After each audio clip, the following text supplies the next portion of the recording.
প্রত্যেককে ওয়েলকাম জানাই। শুরু করছি আজকের সেশন। তো দেখো, আমরা ডাব্লিউপির এক্সামকে টার্গেট রেখে বিগত যতগুলো সায়েন্স রিলেটেড প্রশ্ন কিন্তু এক্সামে এসছে, তো আজকে কিন্তু সেই সকল প্রশ্নই কিন্তু মক টেস্ট পর্বের মধ্যে রয়েছে। তো প্রথম থেকে একদম শেষ পর্যন্ত ক্লাসটি গুরুত্ব সহকারে দেখবে। প্রত্যেকটি প্রশ্ন কিন্তু ভীষণ গুরুত্বপূর্ণ। তো দেখো, প্রথম প্রশ্ন রয়েছে, খনিজ শিলার ভিতরে সবচেয়ে বেশি পরিমাণে আছে কোন উপাদান? তো যখনই খনিজ বলছে, তো সেক্ষেত্রে অ্যান্সার করবে হচ্ছে সঠিক উত্তর অপশন ডি, সিলিকন। এবং যদি বলা হয় মৌল অর্থাৎ গ্যাসের মধ্যে, সেক্ষেত্রে অ্যান্সার করবে হাইড্রোজেন। নেক্সট দেখো, বায়ুমণ্ডলের কোন গ্যাস সূর্যের অতিবেগুনি রশ্মি শোষণ করে? তো গতদিনের মক টেস্ট পর্বে কিন্তু ছিল, সঠিক উত্তর হচ্ছে অপশন সি, ওজোন গ্যাস। এর সংকেতটা মনে রাখবে, সংকেতটা এক্সামে জানতে চাওয়া হয় অনেক সময়। তো এর ওজোন গ্যাসের সংকেত হচ্ছে O3, অর্থাৎ 3টে অক্সিজেন পরমাণু সমন্বয়ে কিন্তু এই ওজোন স্তর গঠিত। নেক্সট, সব পতনশীল বস্তুর ত্বরণ একই বা সমান, এটি কে আবিষ্কার করেন? তো এটা আবিষ্কার করেছিলেন, সঠিক উত্তর অপশন ডি, গ্যালিলিও। তোমরা ছোটোবেলায় যে সায়েন্সের গিনি পালকের পরীক্ষা বলে যে চ্যাপ্টারটি ওখানে ছিল, তো ত্বরণ, সেখানে কিন্তু তোমরা এই পরীক্ষাটি দেখেছ যে গ্যালিলিও যে পিসার যে হেলানো মিনার সেখানে কিন্তু গিয়েছিলেন এবং গিনি এবং পালকের যে তার পরীক্ষা সেটি কিন্তু প্রমাণ করেছিলেন। তো এর থেকেও কিন্তু বোঝা যায় সব পতনশীল বস্তুর ত্বরণই কিন্তু সমান। নেক্সট প্রশ্নটি ভীষণ গুরুত্বপূর্ণ, প্রত্যেকে স্টার মার্ক দিয়ে রাখবে, বহুবার এক্সামে আসে। এক অশ্ব ক্ষমতা সমান কত ওয়াট? সঠিক উত্তর হচ্ছে অপশন ডি, 746 ওয়াট। নেক্সট দেখো, মহাবিশ্বের সবচেয়ে কোন মৌলটি হালকা? সঠিক উত্তর অপশন সি, হাইড্রোজেন। হাইড্রোজেন হচ্ছে সেই মৌল যেটি কিনা সবচাইতে হালকা। নেক্সট, লেবুর রস নিংড়ানো যন্ত্র কোন শ্রেণীর লিভার? তো লিভার থেকে কিন্তু গুরুত্বপূর্ণ উদাহরণ কিন্তু তোমাদেরকে আসে, যেরকম সুপারি কাটার জাতি, হাতল এবং মানুষের হস্ত ইত্যাদি থেকে কিন্তু প্রশ্ন এক্সামে উদাহরণ সহকারে জিজ্ঞাসা করা হয়, যেটি কোন শ্রেণীর অন্তর্ভুক্ত। তো যেহেতু লেবু রস নিংড়ানো যন্ত্র, তো এটি হচ্ছে সঠিক উত্তর অপশন বি, দ্বিতীয় শ্রেণীর লিভার। তো সুপারি কাটার জাতি এবং লেবু রস নিংড়ানো যন্ত্র কিন্তু একই প্রকার, তো এটি কিন্তু দ্বিতীয় শ্রেণীর লিভার। নেক্সট, কোনো পরিবাহীর রোধ কিসের সমানুপাতিক? তো পরিবাহীর যে রোধ হয় সেটি কিন্তু দৈর্ঘ্যের উপর নির্ভর করে, অর্থাৎ সঠিক উত্তর হচ্ছে অপশন সি, পরিবাহীর দৈর্ঘ্য। নেক্সট, কাঁচকে হঠাৎ উত্তপ্ত করলে ফেটে যায় কিন্তু ধাতু ফাটে না, কারণ কি? তো এর কারণ হচ্ছে কিন্তু সঠিক উত্তর দেখো অপশন বি, কাঁচ হচ্ছে কি তাপের কুপরিবাহী, তো এই জন্যই কিন্তু কাঁচ ফেটে যায়। নেক্সট, ভীষণ গুরুত্বপূর্ণ একটি প্রশ্ন, এইখান থেকে কতগুলি প্রশ্ন কিন্তু বিগত বছরে এক্সামে এসছে, যে মানুষবাহী বেলুন দেখো কোন গ্যাস দ্বারা ভর্তি করা হয়? তো সঠিক উত্তর হচ্ছে অপশন এ, হিলিয়াম। তো গতদিনে মক টেস্ট পর্বে আলোচনা করেছিলাম যে অক্সিজেন সিলিন্ডার অর্থাৎ ডাক্তার বা হসপিটালে যে সমস্ত অক্সিজেন সিলিন্ডারগুলো রয়েছে, তো সেখানে কোন গ্যাস থাকে অক্সিজেনের পাশাপাশি? হিলিয়াম গ্যাস থাকে। এবং ডুবুরিরা যে অক্সিজেন সিলিন্ডার ব্যবহার করে সেখানেও কিন্তু এই অক্সিজেনের পাশাপাশি হিলিয়াম গ্যাস কিন্তু থাকে। তো এই দুটো প্রশ্ন কিন্তু তোমরা মনে রেখো, এক্সামে কিন্তু এখান থেকে প্রশ্ন আসে। নেক্সট প্রশ্নটা ভীষণ গুরুত্বপূর্ণ, অবশ্যই স্টার মার্ক দিয়ে রাখবে, বহুবার এক্সামে আসে। বর্ণালী সৃষ্টির কারণ হচ্ছে সঠিক উত্তর অপশান সি, আলোর বিচ্ছুরণ। নেক্সট দেখো, গ্রিন হাউস প্রভাব কী? তো গ্রিন হাউস প্রভাব বলতে নিচের কোন ঘটনাটি গ্রিন হাউসের প্রভাবে ঘটে, তো সেটি কিন্তু বলা হয়েছে। তো সঠিক উত্তর হচ্ছে অপশান ডি, পৃথিবীর উষ্ণতা বেড়ে যাওয়া। তো যেহেতু কার্বন ডাইঅক্সাইড এর অধিক্ষেপ বা বিভিন্ন যে সমস্ত গ্রিন হাউস গ্যাসগুলি একত্রিত হয়ে বায়ুমণ্ডলে মিশছে, যেমন সিএফসি, মিথেন, কার্বন ডাইঅক্সাইড ইত্যাদির ফলে কিন্তু পরিবেশের যে গড় তাপমাত্রা সেটি কিন্তু বেড়ে যাচ্ছে এবং পৃথিবীর উষ্ণতা কিন্তু বেড়ে যায়, এটিকে বলা হচ্ছে গ্রিন হাউস এফেক্ট। নেক্সট গুরুত্বপূর্ণ প্রশ্ন, অবশ্যই স্টার মার্ক দেবে, পেট্রোলের রাসায়নিক নাম কি? সঠিক উত্তর হচ্ছে option C, gasoline. Next, next দেখো, বহুল প্রচলিত একটি প্রশ্ন, এক্সামে ভীষণ পরিমাণে কিন্তু এই প্রশ্নগুলি কিন্তু রিপিট করে, কাপড় কাচা সোডা, খাওয়ার সোডা এবং বেকিং সোডা। তো এইগুলো কিন্তু অবশ্যই দেখে রাখবে। দেখো, কাপড় কাচা সোডা এর রাসায়নিক নাম হচ্ছে সোডিয়াম কার্বনেট, অপশান বি সঠিক উত্তর।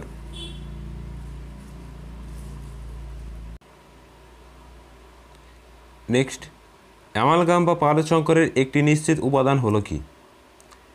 তো অ্যামালগাম বা পারদ সংকর কী সেটা তোমাকে জানতে হবে। ধাতু সংকরের একটি উপাদান যদি পারদ হয় তাহলে তাকে আমরা বলি কিন্তু পারদ সংকর। তো অবশ্যই কিন্তু সেক্ষেত্রে অ্যান্সার সঠিক উত্তর সি, পারদ। তো পারদ থাকলেই, সংকর ধাতুর মধ্যে যদি পারদ থাকে তাহলে সেটাকে আমরা বলবো অ্যামালগাম বা পারদ সংকর। এক্সামে একটি প্রশ্ন কিন্তু আসে যে একটি গ্যাসীয় হরমোনের নাম লেখো। তো সেক্ষেত্রে অ্যান্সার করবে ইথিলিন। বিভিন্ন পরীক্ষাতে এই প্রশ্নটি দেখা যায়।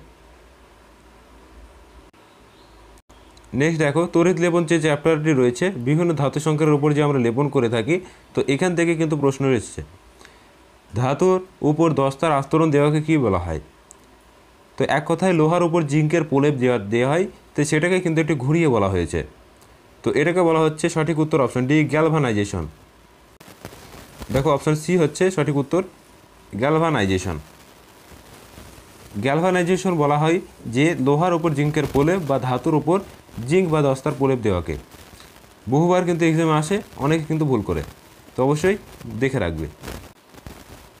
নেক্সট দেখো, গত 28শে জানুয়ারি যে সাব ইন্সপেক্টর এক্সাম হয়ে গেল, তো সেখানে কিন্তু এই প্রশ্নটি ছিল, প্রত্যেকে স্টার মার্ক দেবে। পিতলের যে উপাদান সেটি কি? তো সঠিক উত্তর হচ্ছে অপশান সি, তামা এবং দস্তা। তো প্রশ্নগুলো কিন্তু হুবহু কিন্তু কমন এসছে, অবশ্যই তোমরা দেখে নিতে পারো। নেক্সট,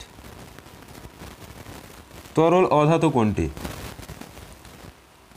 তো সঠিক উত্তর হচ্ছে অপশান এ, ব্রোমিন। তো ব্রোমিন হচ্ছে কিন্তু একটি তরল অধাতু। নেক্সট, নিচের কোন গ্যাসটি জ্বালানি হিসাবে ব্যবহৃত হয়? তো জ্বালানি হিসাবে ব্যবহৃত হয় আমরা হচ্ছে প্রাকৃতিক গ্যাস, আর প্রাকৃতিক গ্যাস মানেই হচ্ছে মিথেন। তো অপশান এ হচ্ছে সঠিক উত্তর। তো একটু কনসেপচুয়ালি কিন্তু তোমরা যদি পড়াশোনা করো তো অ্যান্সারগুলো কিন্তু দেখা মাত্রই করতে পারবে। নেক্সট প্রশ্নটি অবশ্যই স্টার মার্ক দেবে। এই ক্যাথোড অ্যানোড এখান থেকে কিন্তু প্রশ্ন আসে। দেখো, ক্যাথোড রশ্মিতে যে তড়িদাহিত কণাটি থাকে তা কি? তো দেখো, তড়িদাহিত যেটি হয় তো সেটা হচ্ছে সঠিক উত্তর হচ্ছে ইলেকট্রন। তো ইলেকট্রনকে আমরা জানি যে কক্ষপথে আবেদন করে, এবং ইলেকট্রনই হচ্ছে নেগেটিভ চার্জযুক্ত। তো এই জন্য কী হয়, এই ক্যাথোড রশ্মিতে যে তড়িদাহিত কণা তো সেটি কিন্তু ইলেকট্রনই হয়। নেক্সট দেখো, কার্বনের ভাগ সবচেয়ে বেশি আছে, কয়লা সম্পর্কে কিন্তু আমরা বিগত মক টেস্ট পর্বে আলোচনা করেছি। তো সঠিক উত্তর হচ্ছে অ্যান্থ্রাসাইট। তো অ্যান্থ্রাসাইটে কিন্তু কার্বনের পরিমাণ বেশি থাকে, মোটামুটি 93 থেকে 94% কিন্তু কার্বনের পরিমাণ এখানে কিন্তু রয়েছে। এক্সামে কিন্তু আসে, অবশ্যই পার্সেন্টেজটা জেনে রাখবে। নেক্সট, সবচাইতে হালকা হাইড্রোকার্বন। তো হাইড্রোকার্বন এখানে কিন্তু সঠিক উত্তর হয়ে যাবে অপশান সি, মিথেন। তো মিথেন কিন্তু হাইড্রোকার্বনের মধ্যে সর্বাধিক পরিমাণ কিন্তু হালকা। নেক্সট, কার্বাইড গ্যাস বাতিতে যে গ্যাসটি জ্বলে সেটি কি? তো কার্বাইড গ্যাস বলতে তোমরা দেখবে যে ঝালাইয়ের কাজে যে ব্যবহৃত হয়, তো আমরা দেখি অ্যাসিটিলিন। তো দেখো, সঠিক উত্তর হচ্ছে অপশান ডি, অ্যাসিটিলিন। তো কার্বাইড গ্যাস বাতি বলতে কিন্তু এই ঝালাইয়ের যে সমস্ত গ্যাস এগুলো কিন্তু অ্যাসিটিলিন ব্যবহার হয়। তো অবশ্যই প্রশ্নগুলি কিন্তু একটু দেখে রাখবে, কনসেপচুয়ালি এখান থেকে প্রশ্ন কিন্তু ঘুরিয়ে ঘুরিয়ে আসে। তো ভালো করে না পড়লে কিন্তু অবশ্যই কিন্তু অ্যান্সার করতে তোমরা পারবে না। নেক্সট, আকরিক থেকে দেখো গুরুত্বপূর্ণ একটি প্রশ্ন, ক্যালামাইন কোন মৌলের আকরিক? সঠিক উত্তর হচ্ছে অপশান বি, জিঙ্ক বা দস্তা, এটি কিন্তু গুরুত্বপূর্ণ আকরিক। নেক্সট প্রশ্নটি স্টার মার্ক দেবে, এক্সামে কিন্তু মাঝে মধ্যে আসে যে সোনায় আমরা যে অলংকার তৈরি করি, তো এই সোনার সঙ্গে খাদ হিসাবে কি মেশানো হয়? তো সঠিক উত্তর হচ্ছে অপশান এ, তামা।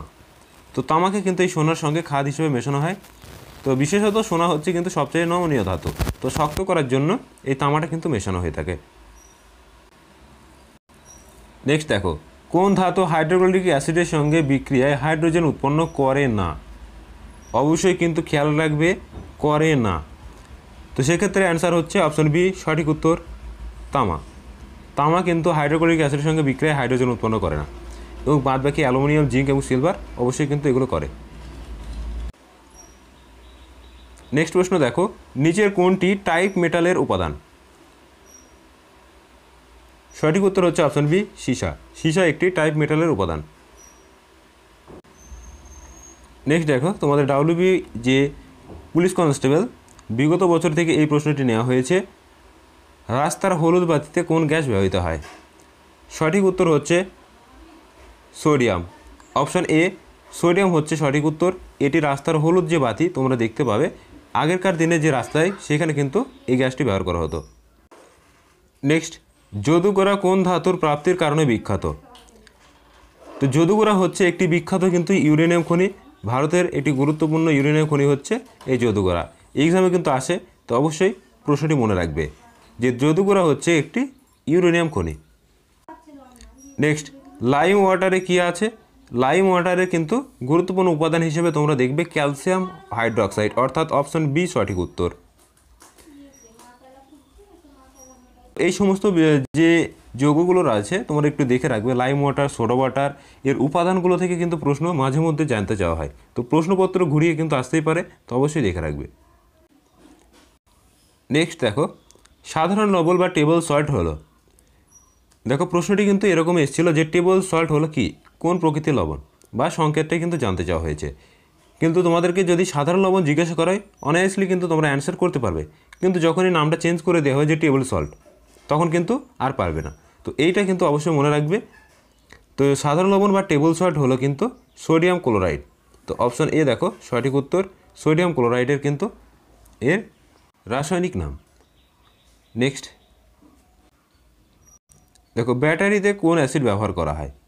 তো বিভিন্ন পেন্সিল ব্যাটারি যেগুলো আমরা ব্যবহার করে থাকি, তো ব্যাটারিতে কোন অ্যাসিড ব্যবহৃত হয়? সঠিক উত্তর হচ্ছে সালফিউরিক অ্যাসিড।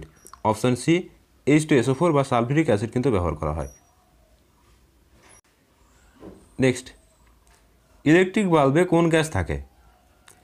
তো ইলেকট্রিক বাল্বে প্রধানত কিন্তু নাইট্রোজেন গ্যাস থাকে। তো দেখো এখানে কিন্তু নাইট্রোজেনের অপশন নেই, তো নিষ্ক্রিয় গ্যাস কিন্তু থাকে। তো নিষ্ক্রিয় গ্যাসের মধ্যে কিন্তু আর্গন কিন্তু থাকে, অবশ্যই মনে রাখবে। তো নিষ্ক্রিয় গ্যাস যেহেতু অপশন আছে, তো অপশন তুমি না নিষ্ক্রিয় গ্যাসই করবে।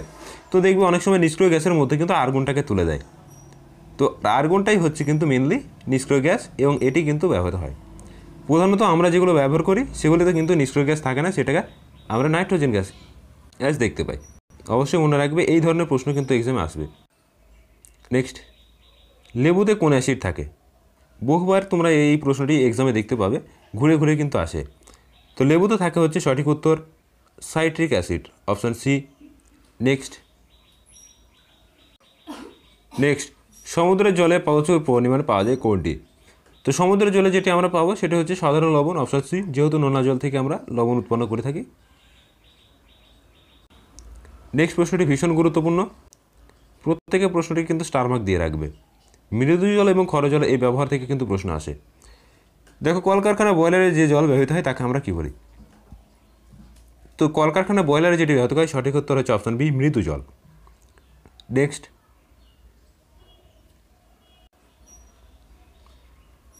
বাইরে থেকে বল প্রয়োগ না করলে স্থির বস্তু চিরকাল স্থির থাকে। তো এটি প্রবক্তাকে। তো দেখো, আমরা যখন বল সম্পর্কিত ধারণা চ্যাপ্টারগুলো পড়েছি, তো তখন আমরা দেখতে পেয়েছি যে নিউটনের যে প্রথম সূত্র, তো সেখানে কিন্তু বলা হয়েছিল যে বাইরে থেকে যদি বল প্রয়োগ না করা হয়, স্থির বস্তু কিন্তু চিরকাল স্থির থাকবে এবং সচল বস্তু চিরকাল একই বেগে সমগতিতে কিন্তু সচল অবস্থায় থাকবে। তো এটিকে বলা হচ্ছে কিন্তু নিউটনের প্রথম সূত্র, অর্থাৎ এর প্রবক্তা তাহলে কে? অপশন বি সঠিক উত্তর, আইজ্যাক নিউটন। নেক্সট দেখো, খুবই বেসিক প্রশ্ন কিন্তু বহুবার কিন্তু এক্সামে এসেছে। আপেক্ষিক তাপ যে তরলে সবচেয়ে বেশি, তো সেটি কি? সঠিক উত্তর অপশন সি, জল। প্রশ্নটি কিন্তু খুবই বেসিক কিন্তু ভীষণ পরিমাণে কিন্তু গুরুত্বপূর্ণ, এক্সামে কিন্তু আসে। নেক্সট দেখো, নিম্নের কোন ধাতু উড়োজাহাজ তৈরি করতে ব্যবহৃত হয়? তো সঠিক উত্তর হচ্ছে কিন্তু দেখো অ্যালুমিনিয়াম, কিন্তু তোমরা বিভিন্ন সময় অপশানে থাকবে, তো অপশানে যদি অ্যালুমিনিয়াম না থাকে তো সেই ক্ষেত্রে অ্যান্সার করবে অপশন সি, টাইটেনিয়াম। ভীষণ গুরুত্বপূর্ণ একটি প্রশ্ন, টাইটেনিয়াম হচ্ছে সঠিক উত্তর, এটি উড়োজাহাজে কিন্তু তৈরিতে ব্যবহৃত হয়। নেক্সট দেখো, পুলিশ পরীক্ষাতে এই বিগত বছরে এই প্রশ্নটি এসছে, তো দেখো কতটা প্রশ্নটি একটু ট্রিকি ওয়েতে দিয়েছে। জল যখন ফুটতে থাকে তখন তার উষ্ণতার কী পরিবর্তন হয়? তো অনেকে কিন্তু বলবে যে বাড়বে, অনেকে বলবে যে কমবে, তো এগুলো কিন্তু হয় না। তো সঠিক উত্তর হচ্ছে অপশন সি, একই থাকবে। তো তোমরা দেখবে যখন জল ফুটতে শুরু করে 100 ডিগ্রি তাপমাত্রায়, তো তাপমাত্রা যদি 100 ডিগ্রি হয় তবেই তো কি জলটা ফুটতে শুরু করে, তো সেইখানে কি তাপমাত্রার কি পরিবর্তন হবে? কোনোভাবেই হবে না। তো অপশন সি হচ্ছে সঠিক, একই থাকবে। তো এই ছিল আজকের গুরুত্বপূর্ণ প্রশ্নোত্তর। আমরা আপকামিং ডাব্লিউপি কেপি এবং সেই সাথে পিএসসি ক্লাস কিপকে টার্গেট রেখে প্রত্যেক দিন কিন্তু আমাদের চ্যানেলে মক টেস্ট পর্ব চলছে। যারা চ্যানেলে নতুন অবশ্যই চ্যানেলটিকে সাবস্ক্রাইব করবে এবং ভিডিওটি ভালো লাগলে অবশ্যই বন্ধু মাঝে শেয়ার করবে।